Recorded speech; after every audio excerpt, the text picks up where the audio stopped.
Iniciar a gravação. Interrogatório de Almir Nazariano Felizbino. Senhor Almir, o senhor sabe do que está sendo acusado? Perdão.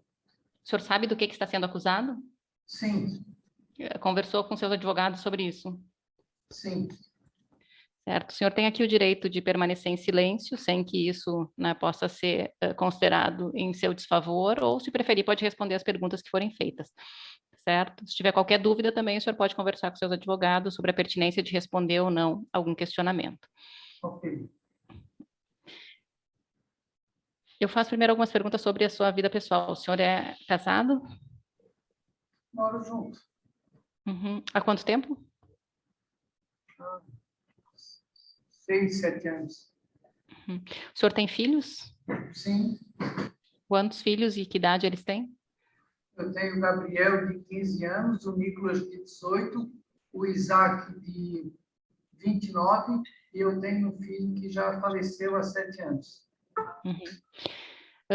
Desses filhos, algum ainda depende financeiramente do senhor? Dos menores, Sim. especialmente? Sim. 2, o Nicolas e o Gabriel. Eles vivem com o senhor ou não? Sim, vive. Uhum. Qual é a sua profissão? Eu sou representante comercial.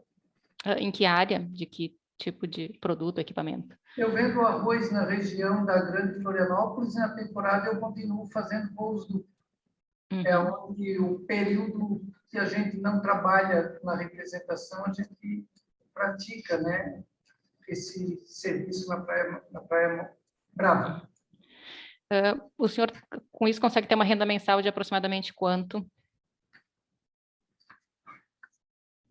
Somando, a representada eu devo receber comissão, então tem mês que a gente não ganha nada, tem mês que a gente ganha algo mais, dependendo da venda. O senhor não consegue estimar valor? Em torno de uns R$3.000. Certo. O senhor mora em casa própria? Não, eu moro em casa alugada. Qual é o valor do aluguel? 980. O seu nível de instrução? Eu tenho o segundo grau completo.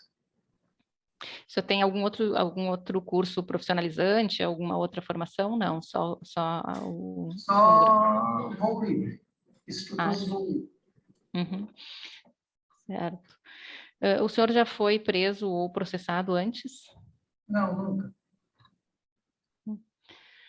Certo. Sobre essa acusação, né? No dia 2 de janeiro de 2010, o senhor estava nessa atividade que o senhor mencionou agora, né? De prestar, né, o serviço de voo livre, né? Para pessoas interessadas que, enfim, Sim. fossem fazer voo duplo? Sim. O senhor lembra dessa data, assim, quantos voos o senhor já tinha feito até a chegada do senhor Frederico para solicitar o serviço? Então, Excelência, o Frederico e o grupo de amigos deles foi a nossa primeira subida, foi os primeiros voos do Dias.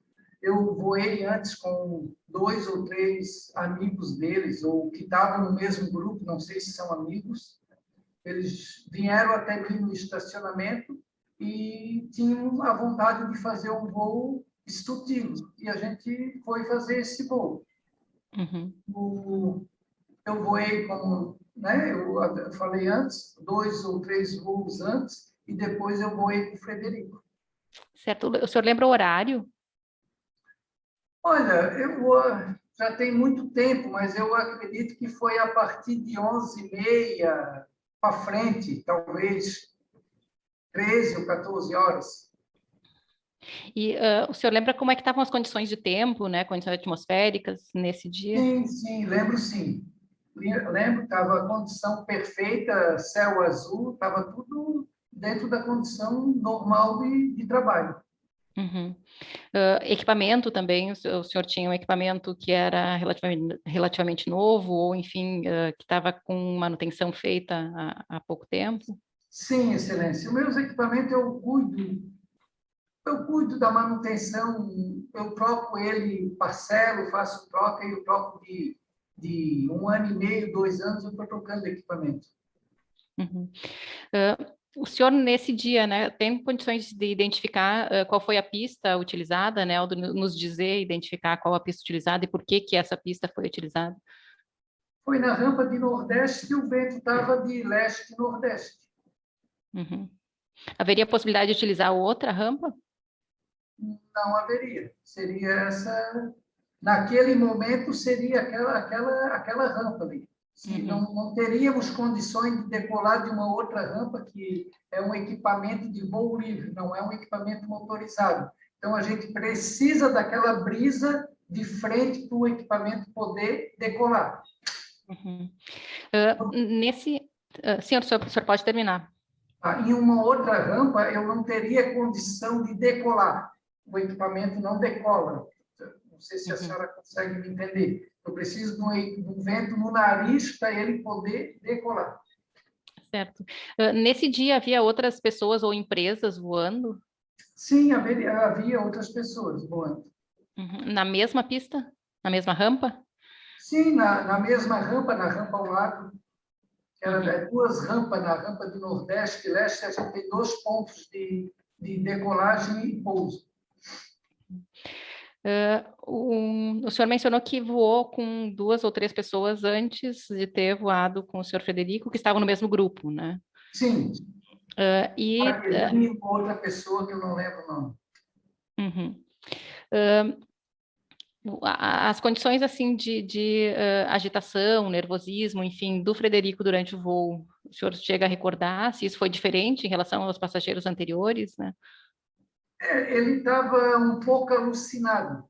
Assim, a gente quando vai para pouso, quando a gente sempre passa a orientação para o passageiro ficar calmo, quietinho ali, porque senão ele atrapalha o pouso. Eu sinto que ele estava meio alucinado.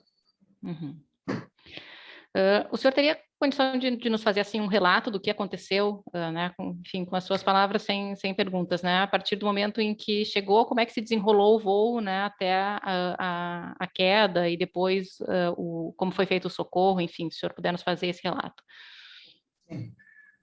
O voo ocorreu tudo bem, tudo certo. O Frederico estava feliz, contente, gritando, se agitando um pouco além do normal. E quando eu estava vindo para o pouso, ele mexeu um pouco e o parapente veio para pouso e ele pousou de um mau jeito que, segundo os bombeiros, foi uma luxação. Eu deixei ele ali com o equipamento, o Isaac, o meu filho, o Renato, que era uma outra pessoa que trabalhava comigo, estava trabalhando, acho que era o primeiro ou o segundo dia do Renato, e eu deixei eles fazendo sombra para o Frederico, que estava um dia de sol quente, eu deixei eles fazendo sombra para o parapente, e eu liguei por 190 ou 193, não me lembro agora, e solicitei os bombeiros. Eles vieram com uma sprint, com 3 ou 4 bombeiros, eu desci até o ponto que eles estavam lá embaixo, no pé da trilha, veio o bombeiro e maca até em cima da montanha, eles daí para frente o bombeiro que tomou frente, né? Botou o Frederico na maca, botou dentro da minha picape, da caçamba da picape, e a gente desceu até lá embaixo.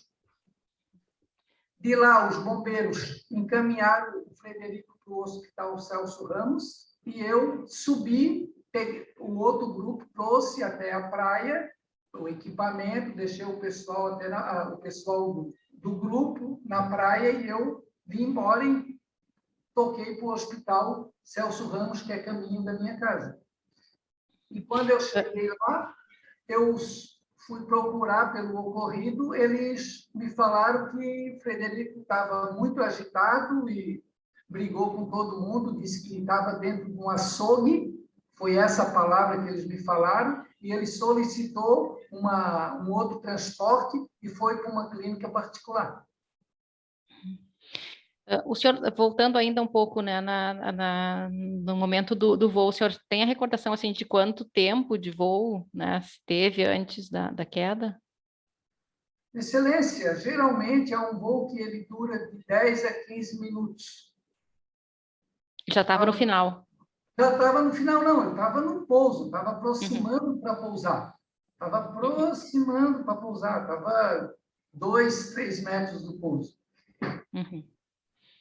E foi essa altitude a partir da qual houve a queda, então, em torno disso, Sim, 2, 3 metros. claro que se fosse de 8, 10, 20 metros, eu não estaria aqui para contar, né? Eu desci sem nenhum tipo de ferimento, eu não tive nenhum tipo de machucado. Uhum. Quando aconteceu, né, essa queda, esse acidente, enfim, há quanto tempo o senhor trabalhava com isso? Eu já trabalhava há mais de 10 anos, de 10 para 12 anos. O senhor consegue estimar na época, assim, quantas horas de voo tinha? Excelência, para ter carteira de instrutor, eu tinha bastante tempo de voo. Quando Muito é que o tempo senhor... de voo. Sim? Muito tempo de voo. Eu comecei a voar em 90. Eu fui... Posso dizer que eu fui uma das primeiras pessoas que começaram a voar aqui na nossa região. Uhum. Eu sou sócio fundador do LCVL, Clube Lagoa de Voo Livre. Eu sou sócio fundador da Federação Catarinense de Voo Livre. Eu sou sócio da ABVL, Federação Brasileira de Voo Livre, que hoje mudou para CBVL. Eu tenho todas as licenças, todos os alvará da prefeitura, eu sempre faço isso. Foi uma fatalidade. Foi uma fatalidade. Excelência,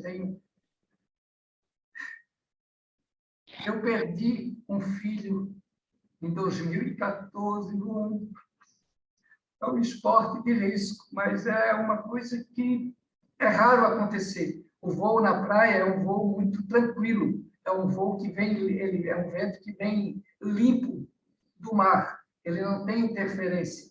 É um voo diferente de voar no interior, tipo Santo Amaro da Imperatriz, outras regiões, Bom Retiro, lá é um voo turbulento, na praia é um voo muito tranquilo. É um voo muito tranquilo.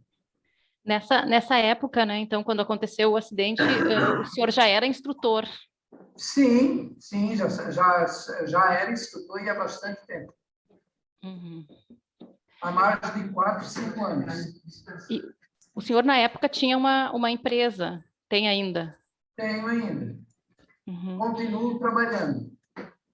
Certo. Fazendo a mesma atividade. Uhum.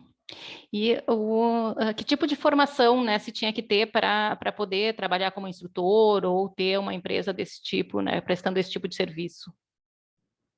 Qual A formação, né, que curso o senhor tinha que fazer ou que habilidade o senhor teria que ter, como é que isso era verificado, né? a gente tem que fazer CIV, cursos. Eu tenho 3 cursos de CIV. Eu tenho um curso que é várias palestras de instrutores de várias regiões. Então, esse curso que é...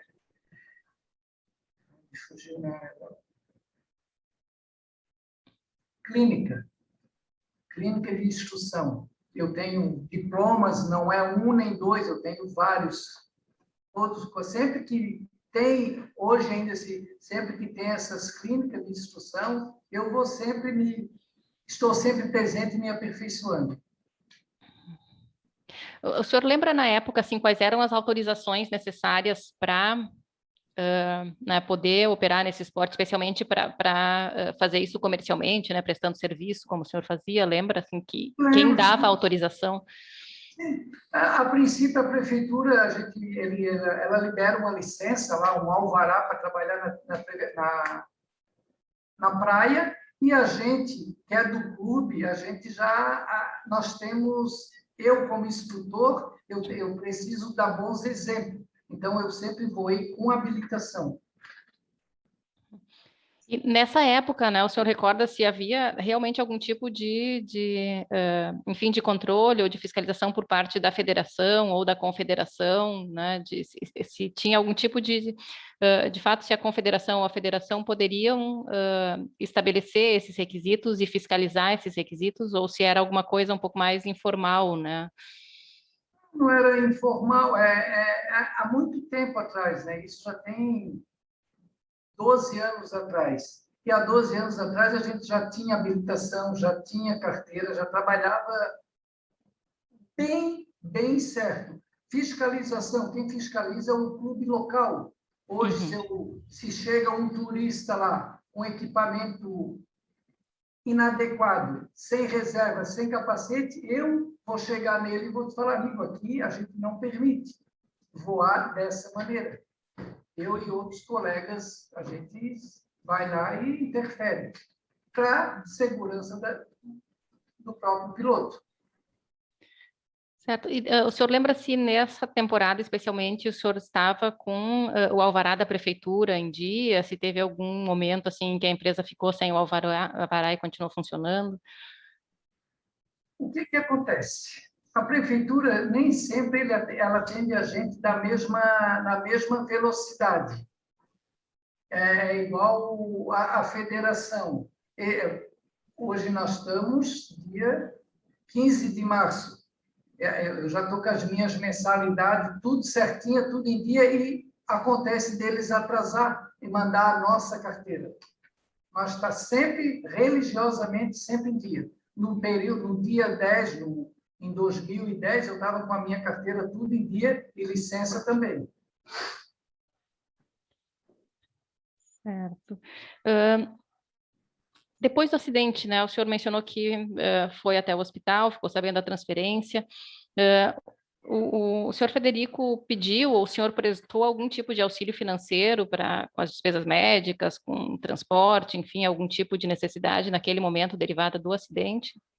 Não, eu tive visitando ele, sim, lá numa clínica, eu acho que não, São Sebastião, conversei com ele, sim, conversei com a mãe dele, ele estava lá, porque ele tinha plano de saúde, eu não prestei nenhuma assistência, que ele não me pediu nenhuma assistência, ele não estava, aparentemente, ele não precisa, que ele estava dentro do hospital lá, estava sendo, né? Estava dentro do hospital onde os bombeiros, e ele solicitou um transporte, uma ambulância, e foi para uma clínica que ele solicitou. Certo. O senhor teve algum outro tipo de acidente similar antes ou depois desse? Doutora, eu nunca tive nenhum tipo de acidente. Isso aí foi uma fatalidade. Nunca. Eu tenho uma agenda com meus voos marcados, eu nunca tive nunca arranquei uma unha sequer de algum passageiro. O senhor continuou voando depois disso? Sim. Voa até hoje? Sim. O senhor mencionou que teve a perda de um filho também na prática desse esporte, é isso? Não foi nesse esporte, foi um outro esporte motorizado, mas eu tive essa triste fatalidade. Certo, e só confirmando, então, o senhor acredita que nessa época do acidente o senhor tinha todas as licenças para que pudesse operar voo livre e fazer isso comercialmente também, né, recebendo passageiros? Não tenho dúvida. Tinha anos anteriores. 2008, 2007, 2008, 2009, 2010, e continuo com a mesma licença atual. Certo. Alguma pergunta pelo Ministério Público, doutor Felipe? Não, sem perguntas, Excelência. Doutor Vitor, assistente de acusação. Sim, Excelência. Se o senhor Almir, se ele pode esclarecer se havia alguma fiscalização da ANAC, seja sobre os voos ou mesmo sobre a federação? Excelência, não havia fiscalização da ANAC. A gente raramente é visitado pela ANAC. Raramente é fiscalizado pela ANAC. Hoje, o clube local é que cuida dessa parte, de fiscalizar, de cuidar. Eu, como instrutor, eu apresento o meu aluno, o clube, e aí a gente passa a primeira carteira de iniciante, para ingressar no esporte. Uma outra pergunta, lá era a venda apenas do voo duplo ou era uma instrução efetivamente? A gente faz voo de instrução, pessoas que querem têm a intenção de aprender a voar, eles vêm fazer um voo experimental, um voo... Certo. Então, antes desses voos... Desculpe. Quer complementar? Um voo de instrução. Uhum. Então, antes desses voos ali, você conversou com o Frederico e com as outras pessoas que voaram antes dele? Sim, passando algumas instruções. Ele me procurou no estacionamento, onde eu estava com o meu carro todo plotado de voo, de escola de voo livre, e ele me contratou para fazer esse passeio. Não. A minha pergunta é se teve alguma instrução para ele a respeito do voo, para ele e para os demais ali. Com certeza. Sempre a gente faz um voo enquanto a gente estava equipando com a cadeirinha, que a gente chama selete, capacete, fechadinha, a gente está sempre fazendo a instrução como ele se deve se comportar para a decolagem ter sucesso e o pouso também. Uhum. Tem alguma restrição física para o voo, não? Instrução física... A gente fez um evento... Vou dar um exemplo para facilitar. Uma pessoa que tem problema de coluna, não seja paraplégico, nada, mas tem uma alteração qualquer na coluna, entendi. Pode fazer o voo normalmente? Pode fazer o voo normalmente. A gente fez agora, uns 4 anos atrás, a gente fez um evento aqui na nossa cidade que a gente levou cadeirantes, pessoas cadeirantes. A gente tirava da cadeira de roda, botava no equipamento, pessoas amputadas, sem braço, sem perna, pessoas sem visão, e a gente fez esse passeio com mais de 20 pessoas deficientes, e foi um sucesso. E nesses casos também é passada uma pequena instrução para as pessoas antes do voo? Antes e durante, assim, antes do voo a gente passa um briefing ali, faz toda a orientação, e durante o voo lá a gente também está conversando, orientando como deve se comportar para o pouso. Obrigado. Sem mais perguntas, Excelência. Perguntas pela defesa, doutor Gessi? Sim, Excelência. Almir, quem foi que chamou os bombeiros após o acidente?